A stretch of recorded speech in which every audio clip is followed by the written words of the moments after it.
Hey, what's up, guys? Tolbert coming at you for the video for Wednesday, May the 20th. 5 days. The countdown is left of brand new assignments. We're getting close to being completely done. I've got a meeting tomorrow with more information about grades. Hopefully, I'll be able to bring some more. I don't know why, but I yawn every time I start doing this. Maybe because I'm trying to talk louder, like I'm teaching or something. I don't know. But hopefully, I'll have some more information on grades. I can pass that along to you. We can get some stuff figured out. Um, Today and tomorrow, we're going to talk about the Vietnam War. Let's go ahead and jump into it. And I'll tell you about the assignment that we'll be doing as well at the end. So, the Vietnam War, this is taking place during the Cold War. It is democratic forces against communist forces. So, this is the only time, really, that fighting takes place during the Cold War, in which no fighting is done. But we kind of were a little tricky around the whole thing because we didn't want it to actually be a war, and we'll get to that in just a minute. So, what we know about the Vietnam War and everything else we got going on. Let me move me over here and let me back that up. So, Vietnam is a country right here in red. It's right below China. Um, I might end up saying Korea because basically the same thing happened in Korea. Korea's up here where my pointer is, but what we're talking about is Vietnam. And so go back.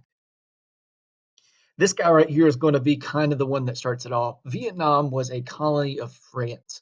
Um, and then kind of towards the end of colonialism and people being in charge of other countries, that's when Vietnam had their revolution, and they had a communist revolution.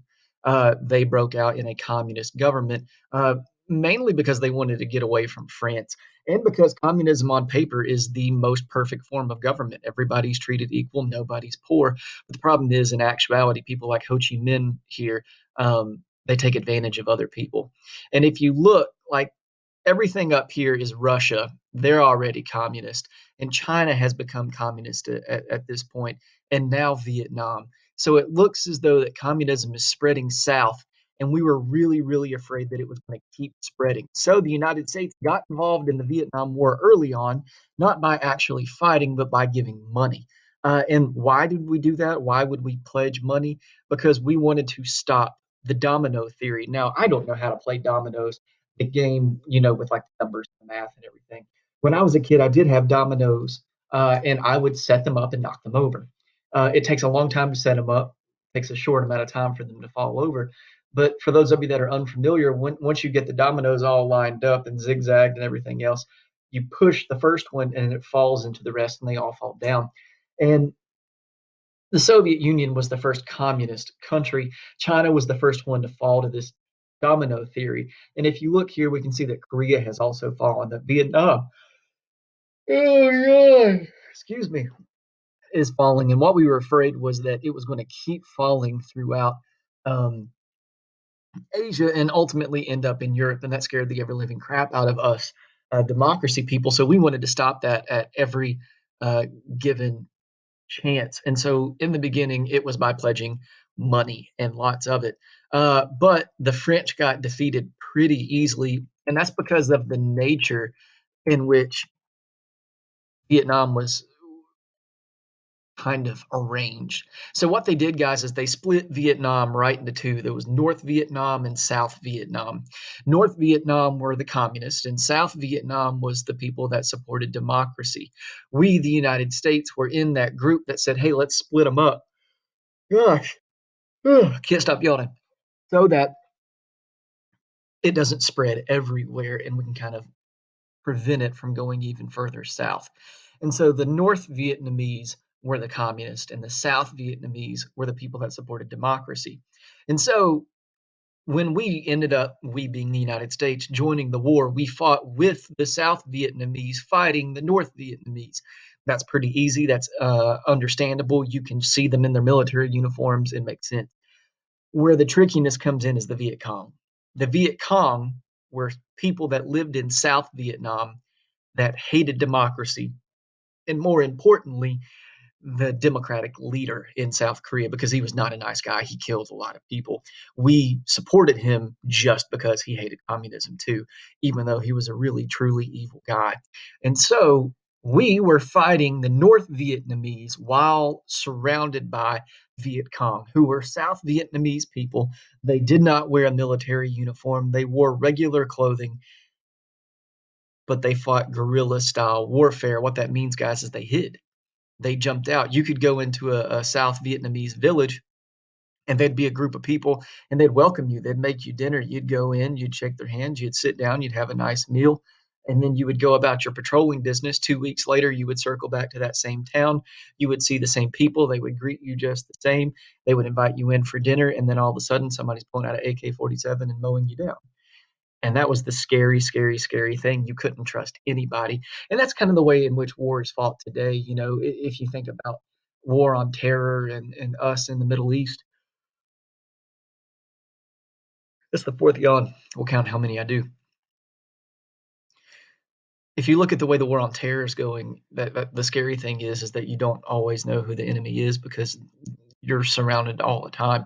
You don't know who in fact supports terrorism, just like back then they didn't know who in fact supported communism. And all this really blows up whenever Diem, the Democratic leader, who was not a great guy, started killing people that went out against him, which basically means that the Viet Cong numbers are going to grow and grow and grow and grow. And you get some protests like this is the burning monk, very, very famous image. This is a Buddhist monk who set himself on fire to protest the idea of violence, a very violent act by a non-violent man. And he just sat down and let himself burn, like literally didn't say a word. Um, and then the picture on the left is one of DM's people shooting somebody who sympathized with the Viet Cong right in the middle of the street. So this is very, very unpopular from the beginning. And so the United States inevitably is going to get involved 7 years into it, but we did so in kind of a sly way. Basically, we had a couple boats that were off the coast. Sounds a lot like the Spanish American War. And one of these boats blew up. We felt attacked. And so we felt like we needed to attack back. And we needed to do everything possible to prevent further aggression. And so President Johnson went and asked for us to be able to go and fight in Vietnam. But we never declared war. They passed the Tonkin Gulf Resolution, which is a law that states that the president can do whatever it takes to prevent violence. So that allowed us to go to war without declaring war. And that's where everything gets tricky. If we declared war, Soviet Union could get involved. So we didn't want to do it. But we started up the draft. We had 18-year-old boys going and fighting in a war that wasn't a war. Now, if you ask any Vietnam veteran, they experienced war. They experienced death, destruction, the loss of their friends, um, huge psychological damages because they didn't know who the enemy was or where the enemy was. And that's a really, really, really scary thing. And so what we see is a huge anti-war group. Okay. Tactics, we bombed the ever living crap out of them. We tore down jungles.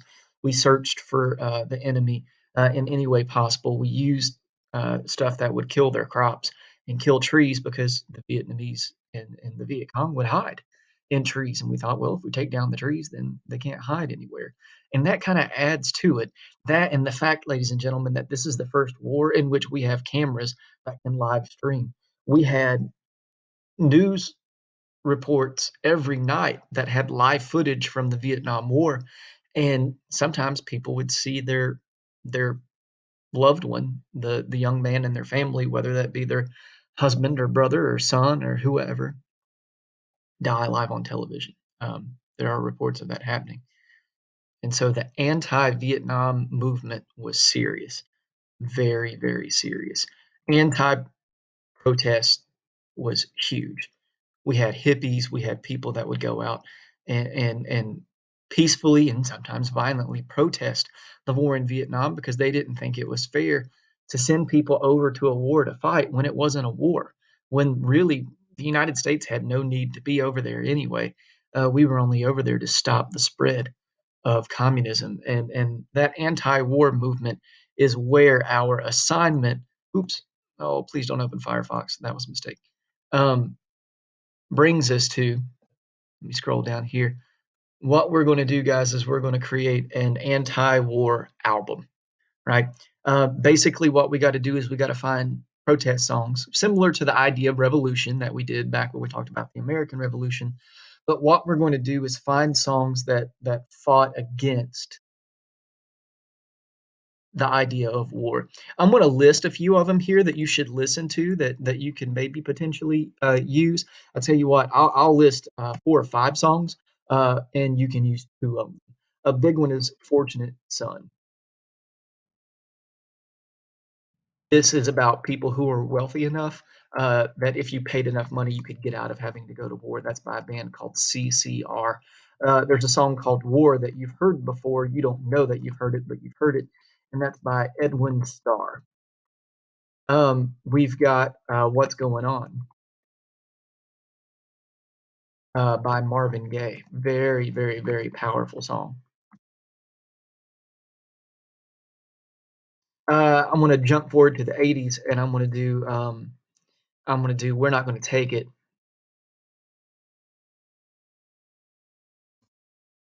by Twisted Sister, and then lastly, I'll put "Where's the Love" by the Black Eyed Peas. These are all songs that are anti-war or anti-something. Okay, they're taking a stance and they're protesting in a peaceful manner the violence and the dangers and the racism and everything else that's going on around them. Okay, so what I want you to do ultimately, guys, is come up with 5 songs. 2 songs from the Vietnam era, 1 song from 1976 to 2000, and 2 songs from a modern day era. You guys could Google protest songs. You guys can Google anti-war songs, anti-government, anti-racism, anti-whatever songs. You can find a bunch. Listen to these 5. You can use 2 of them if you would like in your own album. What I would like for you to do is come up with those 5 songs, and I want you to name the song, name the artist, and a lyric in that song that highlights the idea of a revolution, of fighting back, of protesting, of doing something that's bigger and greater than actually going and dying in war. If you guys have any questions, please hit me up in your mind. Please send me an email. Hit me up with whatever you need, even if it's just to check in and say, "Hey, I'm going crazy." Me too. Um, me too. Um, but please let me know if there's anything I can do for you guys. All right, because I'm here for you. All right. Uh, I'll see you guys later. I don't really have anything else to say. Bye.